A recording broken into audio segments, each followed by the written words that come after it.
ಹೀಗೆ middle class ಮನೇಲಿ ಹುಟ್ಟಿದಂತ ಒಬ್ಬ ಹುಡುಗ ತುಂಬಾ ಕಷ್ಟಪಟ್ಟು ಕ್ರಿಕೆಟ್ ಕೋಚಿಂಗ್ ತಗೊಂಡು ರಣಜಿ ಟೀಮಿಗೆ ಸೆಲೆಕ್ಟ್ ಆಗ್ತಾನೆ. ಕರ್ನಾಟಕದ ಮೇಲೆ ಮ್ಯಾಚ್ ಇರುತ್ತೆ, ಅವ್ರು ಇಡೀ ಡೆಲ್ಲಿ ಟೀಮ್ ಒಂದೇ ದಿವಸದಲ್ಲಿ ಔಟ್ ಆಗ್ಬಿಡುತ್ತೆ, ಇವ್ರ ಮೇಲೆ ಇಡೀ ಮ್ಯಾಚ್ ನಿಂತಿರುತ್ತೆ.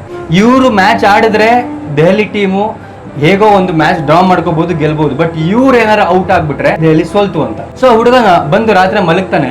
ರಾತ್ರಿ 3 ಗಂಟೆಗೆ ಅವನಿಗೆ ಒಂದು ಕರೆ ಬರುತ್ತೆ. ಅವರ ತಾಯಿ ಕರೆ ಮಾಡಿರ್ತಾರೆ. ಸೊ ಅವ್ರ ತಾಯಿ ಹೇಳ್ತಾರೆ, ನಿಮ್ಮ ತಂದೆ ತೀರ್ಕೊಂಡಿದ್ದಾರೆ, ತಕ್ಷಣ ಮನೆಗೆ ಬಾ ಅಂತ. ಸೊ ಆ ಹುಡುಗ ಒಂದ್ ಕಡೆ ಯೋಚನೆ ಮಾಡ್ತಾನೆ, ಇಲ್ಲಿ ಇಡೀ ತಂಡ ನನ್ನ ಮೇಲೆ ನಿಂತಿದೆ, ನನ್ನ ತಂದೆಯ ದೊಡ್ಡ ಕನಸು ನಾನು ಭಾರತೀಯ ಕ್ರಿಕೆಟ್ ಟೀಮ್ಗೆ ಆಡ್ಬೇಕು ಅನ್ನೋದು.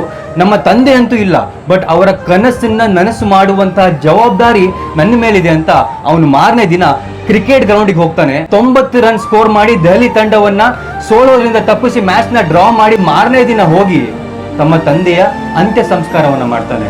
ಅವರ ತಂದೆ ಸತ್ತಂತಹ ದಿನಾಂಕ ಡಿಸೆಂಬರ್ 18. ಆಗ ಹುಡುಗನಿಗೆ 18 ವರ್ಷ.